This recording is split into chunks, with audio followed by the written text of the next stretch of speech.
that you, Brady? All right, listen here. You boys are trespassing right now, God damn it.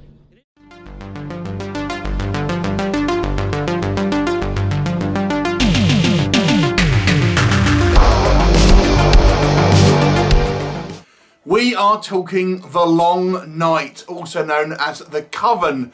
This one is directed by Rich Ragsdale and stars Scout Taylor-Compton as Grace. You've got a couple of other recognisable names here, being Jeff Fahey, of course, the Lawnmower Man, and Deborah Kara Unger from Silent Hill. Now, this is essentially riding the wave of folk horror, which seems to be fairly kind of popular at the moment. Obviously, we've had folk horror for many a year now, but there seems to be a little bit of a resurgence in kind of more recent times. Now, the story here focuses on Jack and Grace, a couple who are going to find out what has happened to Grace's parents. She doesn't really know her parents, so she's hired a kind of private investigator to try and find something out, and he tells her that it comes to this particular kind of out of the way southern kind of mansion.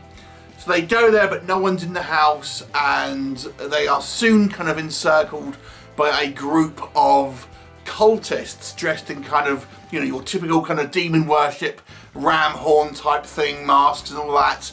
And they seem to possess some type of supernatural power and seem particularly interested in Grace. What'll happen? You'll have to watch the movie and find out. Now, I am going to go to some mild spoilers in this review because I do kind of want to talk about some of the plot points here that it's going to involve in revealing a little bit too much, but I will do my best to try and kind of be as vague as possible. So let's first of all talk about what I think works in this movie. So Rich Ragsdale has actually got a reasonable amount of directorial credits under his belt, albeit they're a lot short, but you know, a fairly good amount of experience here. And I think the direction here comes across as fairly strong, having some type of artistic flourishes within the direction. Now, it's not all good news for that, but I'll come on to that. But nonetheless, I do think this has an assured hand behind the camera. Certainly the cinematography, camera placement has a slick and artistic kind of feel to it. You know, and I think the movie feels like it has a professional kind of craft behind it. It feels like it's a slickly made production, despite being, you know, relatively kind of a, you know, lower budget movie compared to most, if that makes sense. Certainly feels professional, I can say that. And also I think the movie, the way it's kind of edited, using kind of music cues and kind of soundtracks as well to emphasize certain scenes, to, I think, really kind of make this movie feel like it's possibly a higher budgeted movie than it really kind of is. There are some like interesting artistic choices I have mixed feelings about, but there's no denying that there is some really kind of nice looking sequences that have real artistic merit to them and do look very kind of beautiful on screen, but within still keeping an eerie kind of atmosphere here.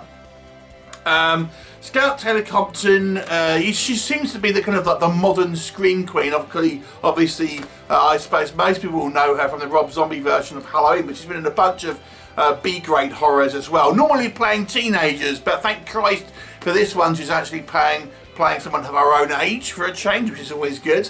And I think she does a pretty good job here. I feel her character isn't particularly fleshed out, but nonetheless, I think the acting, certainly between our two kind of our main characters, was fine. It was fine for this kind of movie. I thought they did a good performance, and I did enjoy seeing the more veteran actors on screen, as albeit they have kind of you know, limited roles. Let me just kind of say that.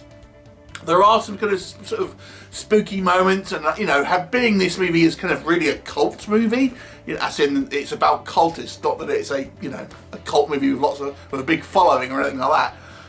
They seem to have a little bit more going on in regards to, they seem to have some type of supernatural powers. Perhaps that's why they had the original name, the Coven, because we do see supernatural powers on display, but they're not necessarily witches. So that's kind of why maybe that movie, the name was dropped in favour of The Long Night. And essentially it kind of plays a little bit like a kind of a siege movie to a certain degree, with certainly lots of influences from other movies, which pivots me into maybe what I think doesn't work.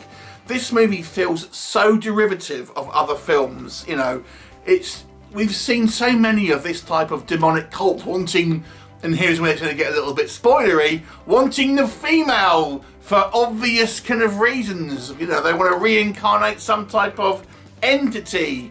And we've seen that done so many times. And it goes into all the old, you know, cliches. The cultists standing menacingly without kind of moving, allowing the kind of our main characters to kind of run around and things like that. But they'll sort of always seem to sort of appear in front of our people running on, but never seem that kind of, you know, in any type of hurry to kind of catch them and things like that, running into people that clearly have weapons and guns and stuff.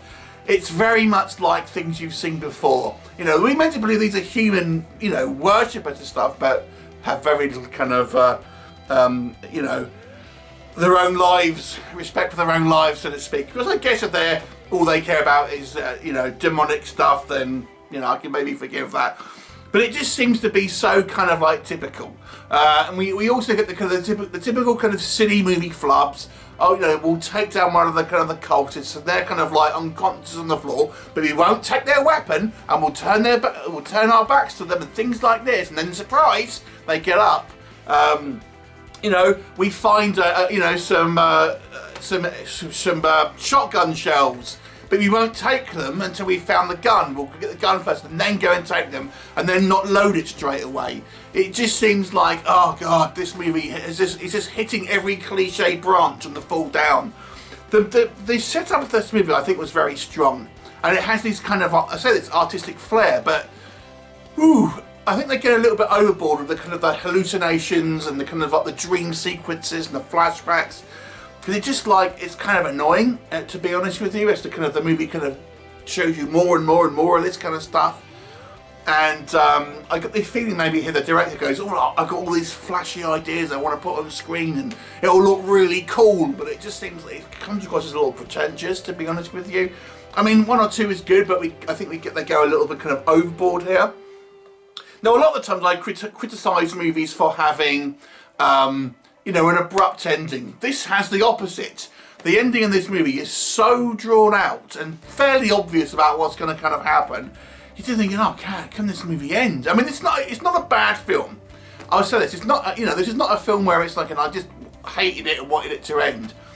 But it just, after the setup, it just doesn't really, I don't really feel like it had much in the way of narrative push. It just kind of like drifted along, just kind of going through recycled scenes from other kind of movies that did it, you know, just as well as this one, if not better. And then we kind of get to this kind of ending, thinking, ending. Again, a little bit of a spoiler here. One of the kind of critiques I have with films like this, to create tension in a movie, I feel you have to give our protagonists the opportunity to win, even if they don't. Now, if you have a movie where they seem completely kind of like doomed from the start, and they have no real recourse and no real way of being able to escape, or we never really feel like these people have a chance, it unfortunately, I personally feel, detracts from the tension, because you just think, well, these, you know, we're just waiting for these people to ultimately get taken out, or the bad guys to kind of win. And I feel this is the problem with this movie. You just feel like you just don't feel that these protagonists really have much in the way of a chance. I mean, there was an instance, for example, where we have a Jeff Farry's character comes up, and you know, I thought, oh, maybe they'll kind of like find his keys to his car or something like that because their car's been sabotaged. But no, you know, there's no kind of like, you never really feel these people have much in the way of a chance, and therefore you're just waiting for the inevitable, and it happens in a very kind of predictable way. So, although I feel this movie is well made on a technical level, well shot, you know, it's got the music is incorporated well. I think it's well edited. The acting is fine. I don't think it's amazing. You know, we have the typical kind of the culture to speak in some sort of monotone. You know, same old. But we don't get. And also, so maybe there are two central characters. I didn't really feel I got to kind of know them all that well, and their kind of relationship. They hinted at a bit of a you know, they introduce something early on where we have this, the cultists essentially say to, again, spoiler, the guy, we only want the girl, you can go. And thinking, well, is he going to kind of betray her? Or is he going to try and save himself? And it's kind of, nothing's really done with it. So there's kind of like a little bit of wasting time for in this movie ultimately. It's a good looking film. It's fine. It's just very undemanding of your time, and it doesn't really have any surprises. It'll end exactly how you think it's going to end, and it's drawn out. It's a 5 out of 10. It's kind of an average film for me. Well made, but the issues here I think is maybe certainly started on the script level for me. You know, well directed, but it doesn't really have a lot of meat on the bone, so to speak. 5 out of 10. Have you seen it? What did you think of it? Leave me a comment and I'll look forward to seeing you next time. Bye for now.